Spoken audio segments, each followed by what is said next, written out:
আজকে আবারও একটা মাঝারি ব্লগ নিয়ে চলে এসেছি। মাঝারি কেন বললাম, কারণ এই ব্লগটা খুব একটা বড়ও হবে না, আবার খুব একটা ছোটও নয়। এই কারণেই, কারণ এইখানে আমি HFC রিভিউ দেবো। এটা হচ্ছে গতকাল রাতের ভিডিও। আমরা গেছিলাম ঠিক সন্ধ্যে 8টা নাগাদ, আর গিয়ে দেখেছিলাম ঠিক এতটাই ভিড় ছিল ওখানে। আমার কুপনে ছিল 49, তখন অলরেডি চলছিল 34। যাকে কুপন কেটে অর্ডার দিয়ে বসে পড়লাম আমরা টেবিলে।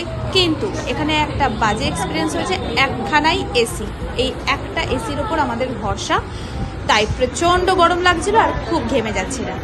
ওরা চাইলে আর একটা এসি লাগাতে পারে, কিন্তু কেন যে এরকম করে রেখেছে জানি না। যাকে খানিকক্ষণ বসার পর ওরা আমাদের মোটামুটি টাইম মতোই সার্ভ করে দিয়েছিল।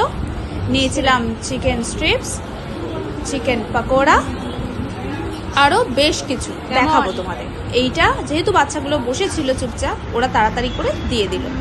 এইটা আমার ভীষণ ভালো লেগেছে যে বাচ্চাগুলো শুধু মুখে কেন বসে থাকবে, বিলটা ওরা রেখে সবাইকে দিয়ে দিল। আর আমরাও টেস্ট করতে শুরু করে দিলাম। যেই না সেই টেবিলটা, মানে এসির সামনের টেবিলটা খালি হয়েছে, আমরা চলে গেছিলাম ঝপ করে সেই টেবিলে আর দখল করে নিয়েছিলাম আমাদের সিটটা। এবং ফটোশ্যুট করে খেতে খেতে বেশ মজাই লাগছিল। শুধু এইটুকুনি পোর্শন এখানে আরাম লাগবে, আর বাদ বাকি যারা দূরে বসে আছে তাদের কিন্তু একটু কষ্টই হয়েছে। তাই এইটা একটু রেনোভেট করা ওদের দরকার। আদারওয়াইজ খাবারের কোয়ালিটি আর খাবার ভীষণ ভালো। আমি এমনকি যে ডিপটা নিয়েছিলাম সেটাও ছাড়িনি। তারপর ওয়েট করার পালা, আমি যে আর বাকি অর্ডারগুলো দিয়েছি সেগুলো আসার। তাই খানিকক্ষণ একটু রিলস বানিয়ে ফটোশ্যুট করে আমরা গল্প করতে শুরু করলাম। ব্যাস দেখতে দেখতে চলে এলো আমাদের র্যাপগুলো। আমি নিয়েছিলাম চিকেন ফ্রাইড র্যাপ আর মোহিটো দুটো। র্যাপের মধ্যে মেয়োনিজ, চিজ সবই, চিজটা আমরা এক্সট্রা করে নিয়েছিলাম, ওই কারণেই হয়তো বেশি ভালো লেগেছে। আর প্রিপারেশনটা এত সুন্দর করে যে ম্যারিনেট করে দেয়, এটাই বেশি ভালো লেগেছে। আমার তো মনে হয় এটা রোলের আর একটা রূপ। রোল যেমন আমরা ছোটোবেলায় খেতাম, যে পুজোর সময়, তারপরে কোথাও ঘুরতে গেলে egg roll, egg chicken roll, তেমনই এর নতুন ভার্সন হচ্ছে এই র্যাপ।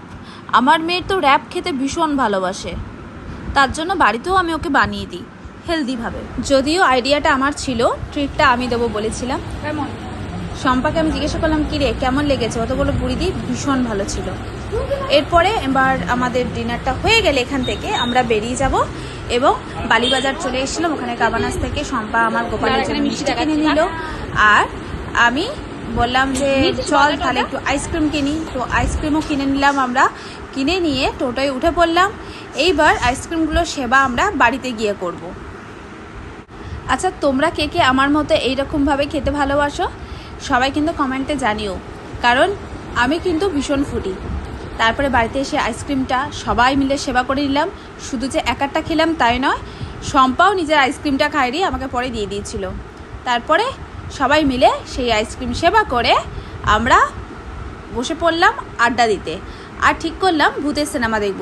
তারপর তো তোমরা দেখেইছো আমি লাইভে এসেছিলাম, এবং লাইভে আসার পর আমরা কী কী গল্প করেছি তোমাদের সাথে সবই জানো। কিন্তু আইসক্রিমটা বের করার পর আমার বাচ্চাটার অবস্থা কি হয়েছে দেখেছো, ছটপট ছটপট করছে। তাই ওকেও আমরা আইসক্রিম তো দিতে পারবো না, একটা বিস্কিট দিয়ে দিলাম যাতে ও আইসক্রিম ভেবে এটা সেবা করতে পারে। চলো, ভিডিওটা আজকে কেমন লাগলো অবশ্যই জানিও, আর ভালো লাগলে একটু লাইক কমেন্ট করো।